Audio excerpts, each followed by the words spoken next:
Hello guys, welcome back to Speak Easy English Academy. This is Chelsea and आज हमारी demo class का 9th day है। And इससे पहले हमने कुछ टॉपिक्स कवर किए हैं, for example introduction and daily routine जैसे हमने कुछ टॉपिक्स कवर किए हैं। सो आज की हमारी क्लास में हम एक न्यू टॉपिक करने जा रहे हैं and that is idioms. Idioms का मतलब होता है मुहावरे, जो हमने हिंदी में आपने पहले सीखे हैं, अब उन्हीं को हमें इंग्लिश में सीखना है। सो यहाँ पे कुछ बोर्ड पे मैंने ऑलरेडी मुहावरे लिखे हैं आपके लिए। सो हमारा फर्स्ट ईडियम है अंडर द वेदर। वेदर से आप समझते होंगे मौसम, मौसम को इंग्लिश में हम वेदर कहते हैं। अंडर द वेदर का मतलब होता है मौसम बदलने की वजह से बीमार होना। वेदर चेंज होने की वजह से जो हमें फीवर, कफ, कोल्ड मीन्स बुखार, जुकाम, खांसी होती है, उन्हीं प्रॉब्लम्स को हम कहते हैं under the weather.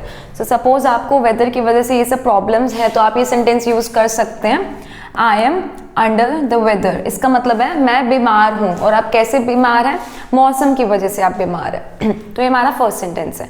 And let's move to the second sentence, that is apple of my eye.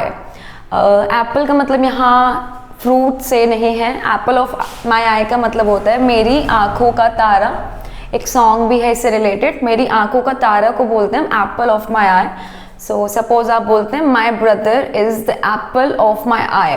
इसका मतलब हुआ मेरा भाई मेरी आंखों का तारा है। आंखों का तारा का मतलब होता है एक तरीके से बहुत ज़्यादा प्यारा। आपको जो भी बहुत ज़्यादा प्यारा लगता है एक तरीके से वो हमारे आंखों का तारा होता है। आप कह सकते हैं my brother is the apple of my eye, my mother is the apple of my eye. इस तरीके से आप सेंटेंसेस यूज़ कर सकते हैं। Okay, let's move to the next sentence, leave no stone unturned. No stone unturned इसका मतलब होता है कोई भी कसर ना छोड़ना। किसी भी काम को करने में कोई भी कसर ना छोड़ने को हम इंग्लिश में कहते हैं leave no stone unturned. For example, I will leave no stone unturned to achieve my goal. इसका मतलब है मैं अपना लक्ष्य हासिल करने में कोई भी कसर नहीं छोड़ूंगा। I will leave no stone unturned, किस चीज़ की कसर नहीं छोड़ेंगे? टू अचीव माई गोल, अपने गोल को, अपने लक्ष्य को पाने के लिए, अपने लक्ष्य को हासिल करने के लिए। सो ये हमारा नेक्स्ट सेंटेंस था। Let's move to the next sentence now, that is cup of tea. Cup of tea का मतलब होता है बाएं हाथ का खेल। एक तरीके से एक बहुत ही आसान काम, उसको हम कहते हैं इंग्लिश में cup of T. For example, speaking English is a cup of T for me. Speaking English is a cup of T for me का मतलब हुआ अंग्रेजी बोलना तो मेरे बाएं हाथ का खेल है। आई नो गाइज, अभी थोड़ा सा डिफिकल्ट है आपके लिए, बट आगे चल के क्या होगा, आपके लिए भी अंग्रेजी बोला बाएं हाथ का खेल हो जाएगा। सो आप बोल पाएंगे कि speaking English is a cup of T for me. तो आसान काम को हम बोलते हैं कप ऑफ टी। जैसे कि तैरना मेरे लिए बाएं हाथ का खेल है, तो आप बोलते हैं swimming is a cup of T for me. खाना बनाना मेरे लिए बाएं हाथ का खेल है, cooking is a cup of T for me.